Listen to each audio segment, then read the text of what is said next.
I think consciousness is purely physical. And I think it's not. Let's discuss! Cue the intro!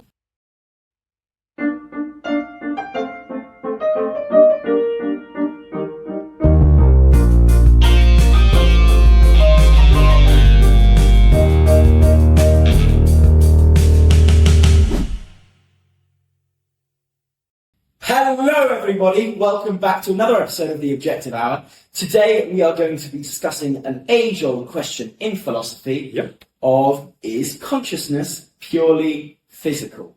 Wow. Now, this question was first posed to us by Thomas Nagel in the 1970s. Oh, okay. Thomas Nagel asked the question, what is it like to be a bat?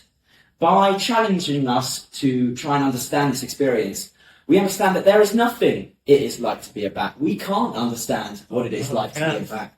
And so that leads us to the conclusion that there is a subjective, raw aspect. Oh, it's so raw. To conscious experience that cannot be explained purely by a physical understanding of our world. There is something immaterial to conscious experience that isn't observable in just an observation of the brain. Yeah. Now, I agree with this viewpoint. And I don't. I think that's absolute bullshit. Yeah. I think the whole thing about the bat is just bad crap crazy. I mean, I think consciousness comes from the physical world, because obviously there's no evidence pointing towards the fact that an immaterial world exists. I mean, you can't see it, you can't touch it. The only thing you can do is conceive of it, which we're not going to talk about later. But yeah, so that's what we're going to talk about. I don't believe that the metaphysical world exists. Okay. Why do you? Well, let me explain the broad parameters of my argument and why I get there. So, essentially, when I'm having a conscious experience, it is subjective, it is raw, and there is something it is like to have a conscious experience. So there is something it is like to smell a flower or look at a tree. But there is nothing there is like to have a non-conscious state. There is nothing it is like to be a rock. Yes. And essentially that just leads me to the conclusion that there is a raw, subjective, raw aspect to conscious experience that can't be explained by the physical world. Tom, I understand you feel differently about this issue. Yes. Let's first define what consciousness is. Actually, did you do that a second ago already? Okay. Consciousness is the actual active experience of experiencing. So all my senses compiled into this one raw experience. So everything I see, everything I taste, everything I smell, everything I hear is all compiled into this raw conscious experience.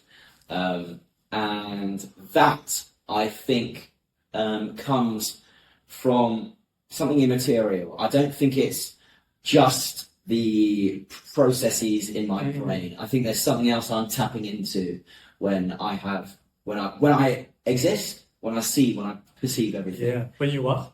Perceive. Perceive the world. Right. And yeah, that's what. Right. So I actually have a very different, but very, I guess, more understandable approach, the more evidence-based approach as to why I believe that consciousness is actually purely physical. Now, firstly, I mentioned just now that you can't see the immaterial world. That's why it's immaterial. And as a result, there's no proof, empirical, a priori, definitional, whatever. There is no proof that such a world exists. Of course, you're going to explain that that's not true later. But in my opinion, I think that is true. Moreover, what was I going to talk about? Yes, so scientists have figured out throughout the past few centuries that our consciousness comes from the brain. And because our brain is something that is physical, I believe that if something comes from a physical thing, it must also be physical. Now, you may say, well, that's not true. That's not true, Tom. We can't see the mind, so how can you say that the mind is physical? Well, I'll say this, that around 500 years ago, we didn't know that light was, what do you call that? Like, what's the physical term for the particle of light? Photon. Yeah, photons. We didn't know that photons existed, and we thought that light was something that was subjective. We didn't know that it was actually something that was physical in the sense that you could there were actually observable properties in light, right? You think that conscious experience is another one of those things that will come to be explained by science over time. Yes. Listen, I will admit, I might be proven wrong in 100 years or whatever. Or 5. Yeah. 5 years. Yeah. Maybe. Who knows? The new Newton might come. Who knows? Yeah. Maybe he's out there. Maybe he's watching the Objective Hour. No, I don't think he is. But I will admit, throughout the course of human history, there are certain aspects of experience that have started to be explained by scientific means. So, like pain, for instance, we would have pointed to that as being like an intangible, non-observable, immaterial experience.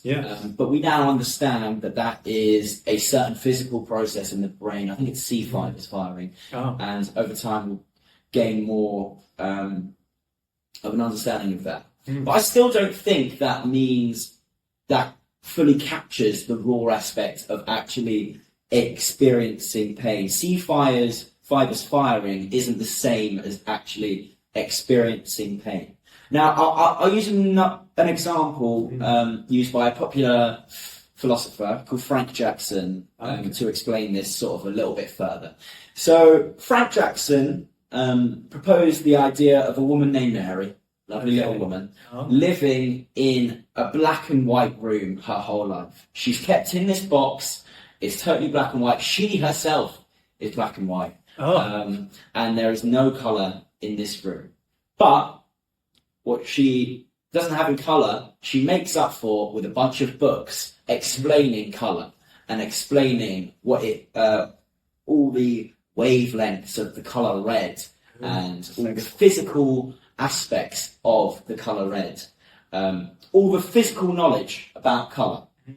But when Mary is given a key and steps out of that room, I'd argue she still gains new knowledge when she steps out of the room by just having the raw, subjective, raw experience. And I think the fact that you can reasonably claim that those are two kinds of knowledge, and that there is something more to be known other than just the objective physical thing, means that there must be something which is not physical, which is not purely explained by books, neuroscience, and physical understanding of the brain. And that non-physical thing is consciousness. I think that experiment's actually a very interesting one, and I think it actually proves a lot of points, just not any that are useful to the discussion. So, from the Red Room experiment that we just heard about, I would agree that conscious experience cannot be encapsulated and understood by studying alone. I can study. Well, then you agree with me, Tom. Well, no, not exactly. And let me get to why I believe that. In Chinese, I was talking to my mom yesterday, actually. No, not yesterday, this morning. I was talking to my mom this morning, and she said a very famous... How is she? God knows I love that. She's good. She misses you too. But don't call her every now and then, like you know. She was telling me this very famous Chinese saying, which is...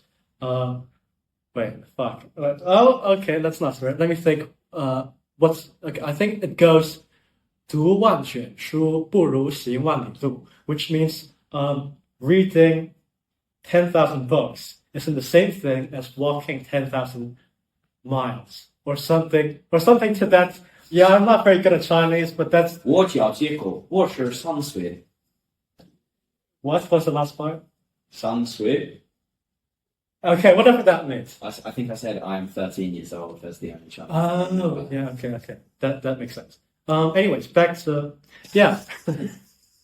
So, what my mom was trying to say is that you can learn, no, by learn I mean read. You can read, you can hear from other people about a certain matter, a certain subject, a certain field of study. But it's different when you personally experience it, because you get to learn things that you won't be able to learn. And the fact that those two different kinds of knowledge, Right. one, an objective understanding of what is physical and what is objectively there, but that yet there is still more to learn, proves that that other thing, which is consciousness in this case, Yep. must be beyond what is just known physically, and thus beyond materiality, and thus immaterial. I don't see how you're not getting to the same conclusion as me, Tom. Absolutely, Jacob. I agree with what you said completely. Okay. Wait. Well, over then. Okay. I agree with your point completely on the fact that what you learn from, words or whatever kind of text you do is not the same thing as subjective experience. However, I don't agree that the red room experiment with Mary's raw, harsh. Okay, no, wait. Let's Raw dog in life. with Mary's raw subjective experience proves that subjective experience itself is actually immaterial. What's the link between immateriality? I'll and tell you the link. experience? Yeah. Because if you can know everything about the objective physical reality, if you can know all of that, but yet still agree that there is more to be known about that thing, then there must be more to that thing than the objective physical reality, thus a non-physical thing. Why would the truth not in fact be that the research Mary has done was inconclusive? Because I'm telling you conclusively, she has all objective knowledge and understanding of this thing. Okay. She knows everything. So you've got to agree with me, Tom, or you've got to come up with some reason to not agree with me. Here's what I can, an argument that I can formulate right now as well. So, when can you explain how when she opens the room, it's actually red? Maybe that will, okay, I'll explain. So, so I think it's going to help people visualize this clearly. She was in a black and white world. You mentioned that. When she opens the room, let's assume that it's completely red. And though she studied the color red for all her life, be having access to everything, and she knows everything about the color red without actually having seen it, when she sees the color red, she's like, oh my God, this is red, right? And she gains new knowledge. She does. Is the main point. So you agree that she gains new knowledge? No, because here's the big shocker here. The color red itself is a physical property. So if she actually had access to all physical properties about the color red, she would have seen red, but she hasn't. So she hasn't actually accessed all physical properties yet. No, but you can know the wavelength, for instance. Yes. And all physical. Pardon me. Okay. Technical break. Yeah. Please. Okay, well, so what you're saying is that the colour red is itself a part of the physical knowledge, which she should know. Well, I suppose that's where we disagree, Thomas. You don't Because believe I'd say that there can be objective physical knowledge outside of the colour red. I'd say that the colour red is the subjective. The experiencing of the colour red is not a physical part. It is not physical knowledge. Okay. I see what you mean. Yeah. That's why even though the wavelength of red stays the same, some people perceive it as blue. Exactly. I see. I actually agree with you. Yeah. Okay, so then you've got to agree with me on the whole point then. Let me also get to another reason as to why another substantiation of my thesis that the mind is immaterial, using a lot of fancy words here.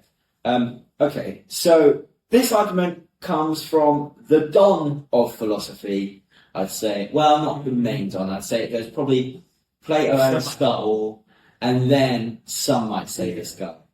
Or though St. Thomas Aquinas, who could forget it? Thomas Aquinas. I don't think he's that much of a Don. I think You Plato. know, he, sorry, this is completely irrelevant, but he died by getting like decapitated by a horse whilst riding on a horse. By what?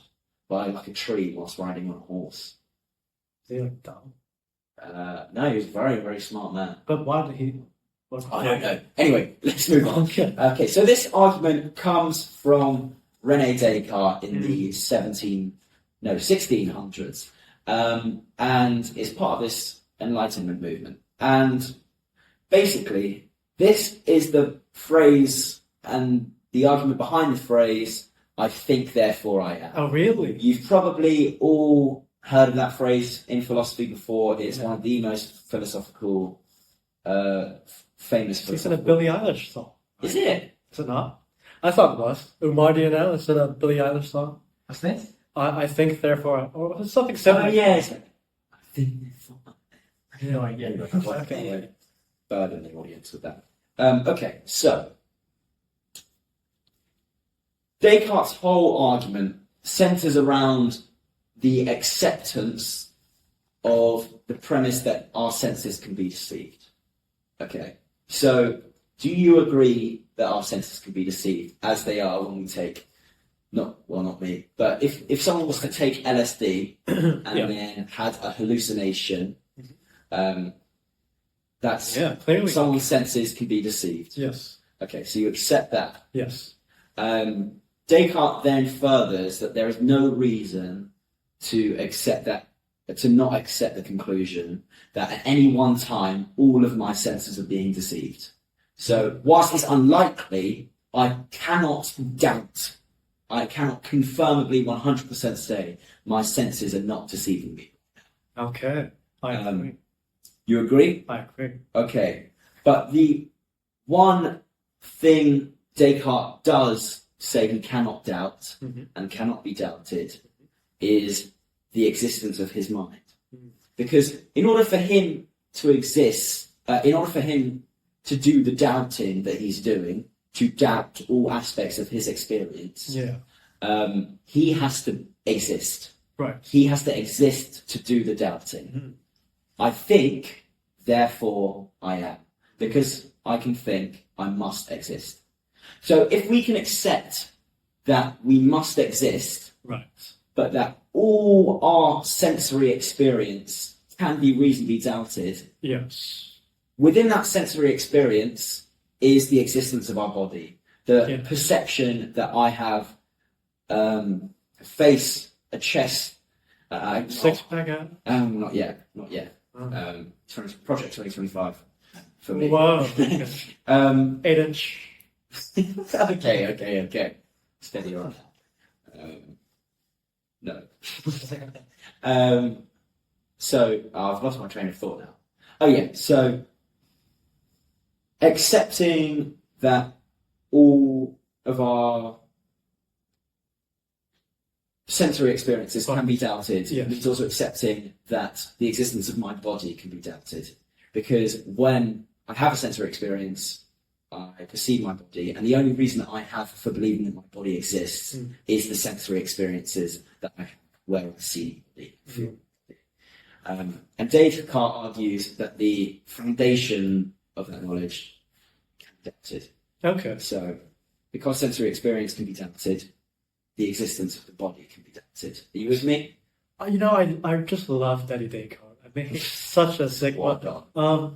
But I almost agree with it, but I don't. And here's why. I think it's actually a very, very simple point that somehow my favorite philosopher, not favorite, but close to favorite philosopher, didn't think about. It's that if the mind exists and the mind comes from the body, which is the brain, then how can the body not exist? Descartes' not trying to say that the body doesn't exist. Right. He's just trying to show that they're two distinct, separate things. Okay. So there's a rule in philosophy that was proposed by Leibniz, which is the idea that to conclude that two things are the same thing, they have to be identical in every aspect. They have to be identical in all their properties. And what Descartes is trying to do here is he's trying to say these two things are not identical. They are not the same thing because they have two separate properties. Okay. The body has the property of extension in space, whereas the mind has the property of thought. These are both two properties that are essential to what this thing is, and because they are different, they therefore cannot be the same thing. So therefore, they are two separate things. And I think therefore I am argument is sort of, so I've been talking for very long. No, go on. Yeah, interesting. The whole I think therefore I am argument is just to show that these two things have fundamentally different properties. Okay. And because they are fundamentally different, they are not the same thing. And therefore, body and the mind are separate substances. Therefore. Yes. Okay. Can you also talk about briefly, maybe, what I'm not sure if it's Descartes, but there he proposed that two things are not identical, or no, two things are distinct when you cannot conceive the one without the other. One of existing without the other. Yeah. Is it because I've just raised the point that you don't know how to argue against? No, I will argue against that later. Okay. So, yes, Descartes also proposed the argument that two things are... Oh, this is also tied into the same one. That two things are separate if you can conceive of one existing without the other. And so, as we did earlier, we got to the logical steps of conceiving of the mind existing without the body, because I can conclude that 100% my mind and me exist. Yes. But I cannot 100% conclude that my body exists. So because I can conceive of them, and I can conceive of a world in which all my senses are being deceived, I don't actually have a body, and just my mind exists. Therefore, they are separate things. Okay, so I do want to return to the point about not being able to conceive your body exists fully, but I do want to respond to the definitions of Descartes and the L guy. What's his name? Leibniz. Like even the name sounds L. So I have an example that contradicts this chain of logic. Let's imagine a married man, right? You cannot conceive a married man without his wife, because in a world where a married man exists, and his wife does not, he is no longer married, and thus he is no longer a married man, and therefore in this world he can no longer exist. Now, so what I said just now disproves logic one. Premise one, which is that two things are distinct when they can be conceived without one another, because you cannot conceive a married man without his wife. Now, the second point is in response to how two things are different when they serve different functions. Okay, yeah? Divorce. What about it? Yeah. They can still be separate. That doesn't mean that the married man doesn't exist. That just means that the married man has changed. When a married man divorces, he is no longer a married man. Yeah, but because he's changed, that doesn't mean he doesn't exist. Well, yes. Well, not the married man. He doesn't exist as a married man. Yes. Okay. Yeah. So let me go for my second point.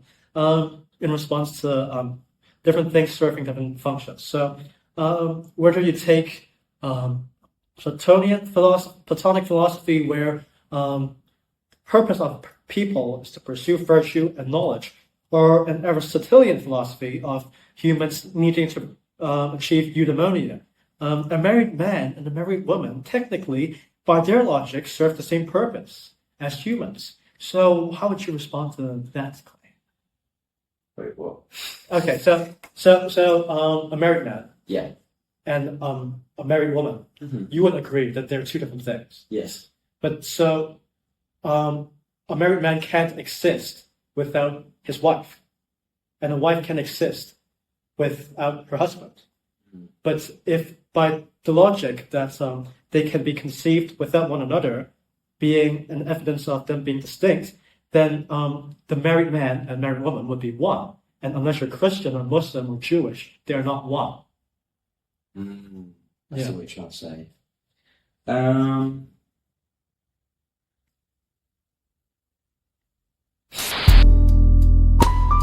Okay, so when you're talking about a married man and a married woman, we're talking about by definition things here. By definition, a married man has to be married. And so, yes, the married man is the same as like identical with the property of being married. That doesn't mean he's identical with his wife. Right. Do you get what I'm trying to say? That's correct. So it's a result of the by definition nature of the married man. Because for a married man to be a thing, he has to be married. Okay. Yes, he is the same as the marriedness property. Yes. But he is not the same as the married woman. Does that make sense? Yes. Tell me what you're I'm not quite sure I don't quite understand, but okay. I think let's just move on from that. All right. Yeah. So I guess the point about serving different functions, that's probably an easier point to argue against. Serving different functions. Yeah, like how a married man serves the same function as a married woman, because, I mean... Well, they both serve the purpose of being married. Of being a human. Yeah, because Plato said, being a human means your purpose of being a human is to pursue virtual knowledge. Should we move on? Okay. Responding to the idea that because a married man and a married woman serve the same purpose, they are the same thing. Excuse me. Not only do they not serve the same purpose, we all have different purposes in life. I think you're trying to say that they serve the same purpose of being human. I am. We all have totally different purposes in life. My purpose might be to write a film, which is my dream one day. Oh, really? Your purpose might be, I don't know, to make eggs every day. Wow, you get to make films and I make eggs. We all have different purposes in life. They don't have the same purpose. That's true. Also, I disagree completely with the idea that if two things serve the same purpose, that they must be the same thing. People can be devoted to a cause. For instance, Palestinian activists can be devoted and exist for the purpose of freeing the nation of Palestine. That doesn't make them the same as each other, does it? I have no comments on the matter. Okay. Wait, do you want to... No, I'm joking. Funny. Right. Okay, right, so I agree with your view there. Let's talk about Elizabeth of Bohemia. Okay, so this is an issue which I do accept is a problem with Descartes' idea of a separate mind and body. Because if you have an immaterial thing, which is the mind, and a material thing, which is the body, how do they interact, is the question Elizabeth of Bohemia posed. Now, Descartes, do you want to explain it a little bit more, or do you think that's a fairly thorough explanation? I think that's very thorough. Okay. Now, Descartes did try and give a response to this at the time, but it was sort of pretty flimsy. Okay. He said that the mind and brain interacted in the pineal gland, that had no basis in any sort of science at all. Yeah. In fact, we now know the pineal gland is for a variety of other physical aspects of the brain. And we understand that conscious experience is the result. Actually, wait, no, I can't say that because that defeats my argument. But anyway, So yes, if there is a material body and an immaterial mind, how do they interact? Because we know they do interact. Because I know when I don't know, I think of moving my arm, that my arm moves and my body moves to move. Yes. I know that when I think of acting a certain way for a certain purpose, my body follows. Yes. When I think I'm sad, my body starts crying. So I know that my mind and body do interact. But if my mind is immaterial, how does it interact with my material body?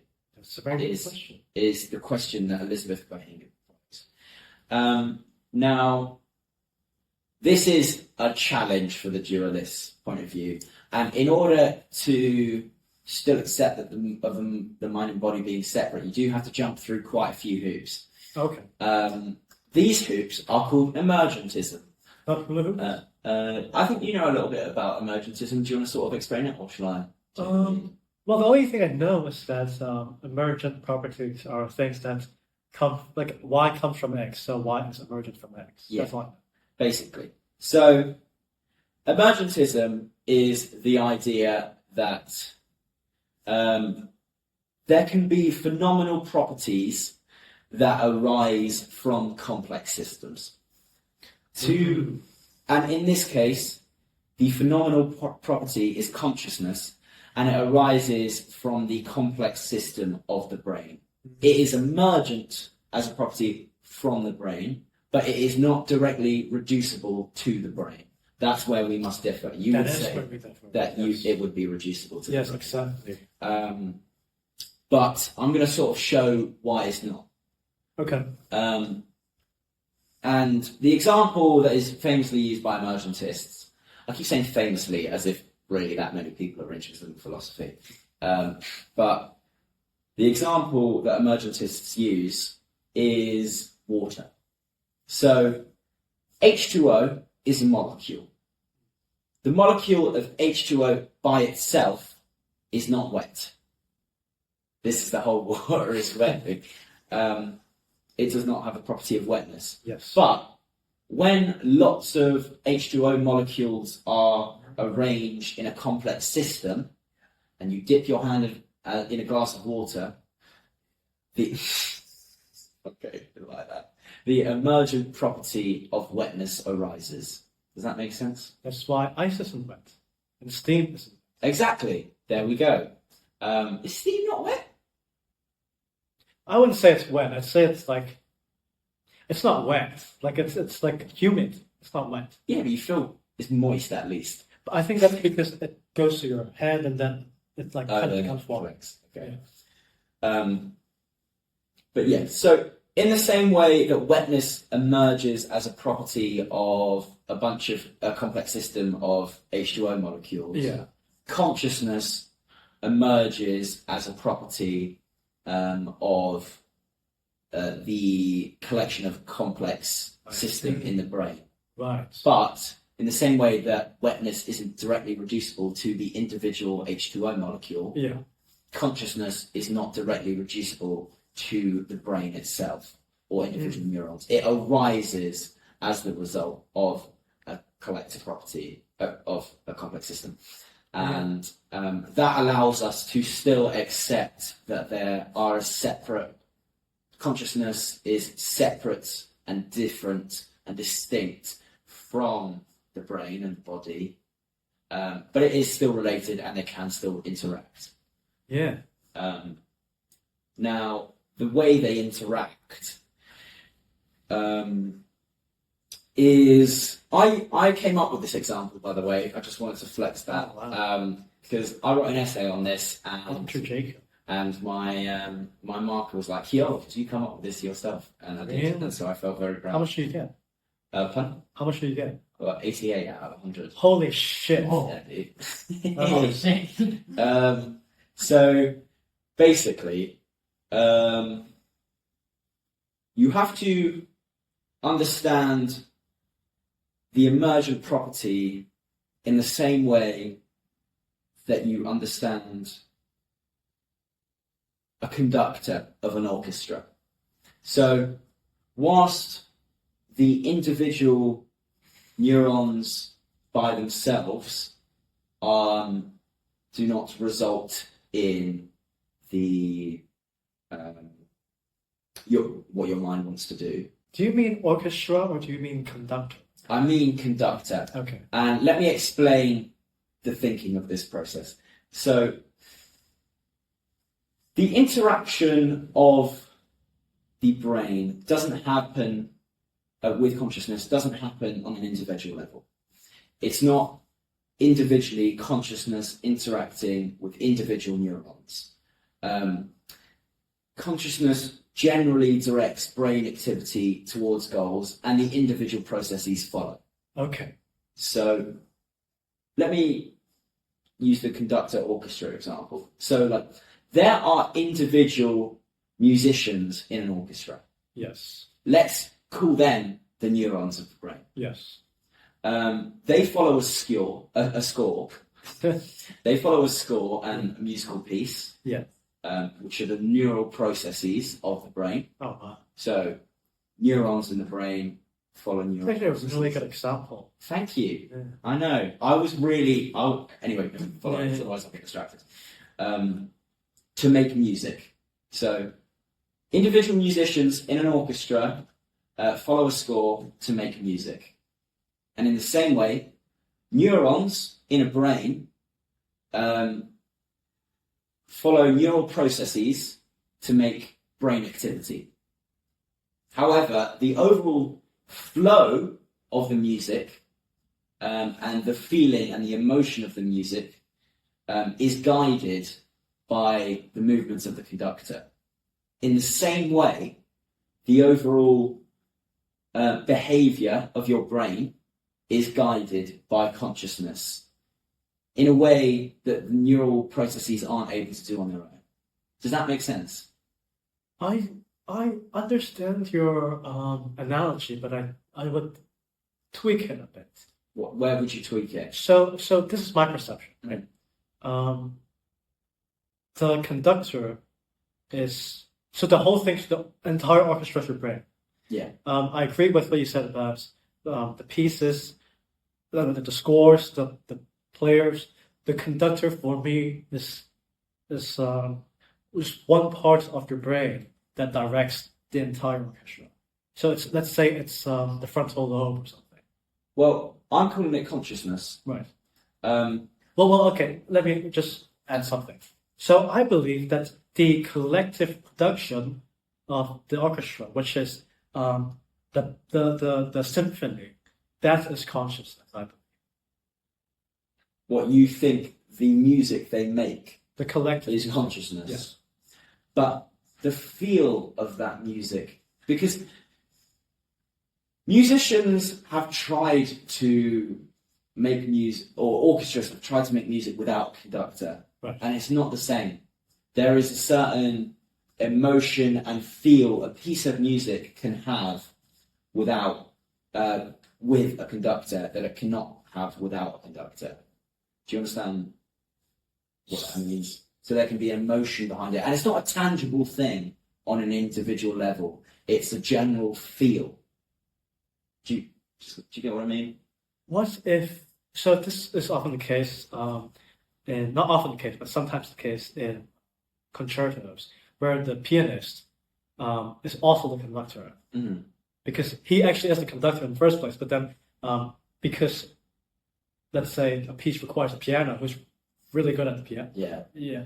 So the conductor goes around, sits on the piano, he plays on the piano, and then when he actually needs to conduct, he does that. So But- you're saying consciousness can both be a part of the orchestra of the brain. Wow, this sounds great. That's not what I'm saying. Oh, okay. yeah. What I'm saying is the conductor isn't necessary. It makes it better, but it's not necessary for the music itself. But it's not about being necessary. Consciousness doesn't exist out of necessity. Consciousness does exist, and we're trying to explain it. Okay. It's not, consciousness is probably not essential for us to live. But it does exist. How can you live with that consciousness? How does a deer live? I believe they have consciousness. They're not conscious in the. They're not conscious in the same. Ah, wait. Actually, no, they are. But do they have the same raw conscious subjective experience as us? Not the same, but they have the same. Like it's still subjective. Yeah, It's still I do agree. still really Wrong. So wrong. okay. So you're trying to say that consciousness is not essential. I think it is essential. You think it is essential to the brain and To survival. to survival. Yes. Yeah, I agree. But the overall feel and the overall behaviour and the guiding of brain activity is conducted by consciousness, I think. And even though it's not essential, it does happen. My overall conscious feeling of sadness guides my brain towards a certain behaviour that is not tangible on an individual level. Right. It is not reducible to what the individual processes in my brain are doing, but it is an overall feel of how my brain works. Right. But it doesn't. It's not on an individual level. It's as a collective. Yeah. Does that make sense? Yeah. Yeah. Um, What do you think the implications are then, if your idea of a metaphysical conscious exists? well, I think I'm not a Christian, but this or any sort of religious person at all. Okay. But reading Descartes and coming to the conclusion myself that there was a separate mind and body, and that there was the mind was immaterial. Yeah. Was the first thing where I was like, "Oh, it's got real." It will. Because if I can accept the existence of something immaterial, I also have to accept that there is an immaterial realm where these things go to reside, and that this is, and that sort of phenomenalness would lead me near the pathways of phenomenalness created by something itself phenomenal. That's okay. Which could lead me to thinking there is a God. Okay. But there's other explanations for that as well. Like, it doesn't have to be God. So we could be talking about Plato's realm of the forms. For any real philosophy nerds out there, Plato talks about like a metaphysical, perfect world. So it doesn't have to be God, but it does lead you to at least accepting that there is a realm beyond the physical. Right. And from there, I don't know where you go. Yeah. I think maybe that's a discussion for a later podcast.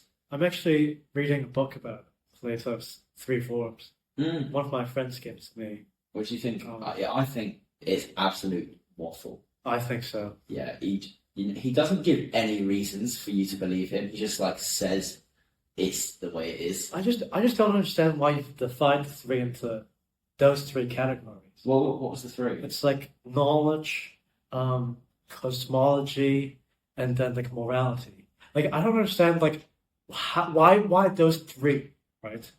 Like why? I don't understand. Like material, immaterial. That makes more sense. Yeah. Like it's just so random. Plato's a weird guy. You know he was a nonce. Really? Yeah. But we won't get into that. Okay. Let me ask just one final question, and then maybe we can wrap things up. Okay. This was the question actually asked to me from a professor in Hong Kong, Dr. Adrian Kyle Yi, if you're watching this. He was, because I used to be a hardcore Christian, as you know. He was asking basically, if God does exist, and I guess maybe after this whole thing, you do believe that God exists. I don't, but okay. I'd be more willing to more understanding of people that do. Okay. Because I don't know where this acceptance of a metaphysical realm takes me.